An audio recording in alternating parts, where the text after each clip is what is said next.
களை கட்டுதுங்க.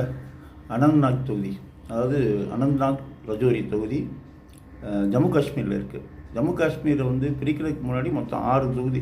லடாக் பிரிஞ்ச பிறகு லடாக்கில் ஒரு தொகுதி போயிடுச்சு. 5 தொகுதிகள், அது காஷ்மீரில் 3, ஜம்மு பகுதியில் 2.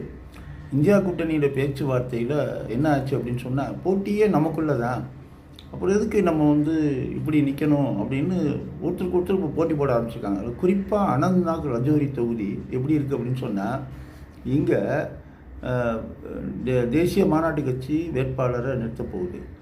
மெஹ்பூபா மஃப்டி அவங்க மக்கள் ஜனநாயக கட்சி அவங்களே நிற்க போகிறாங்க.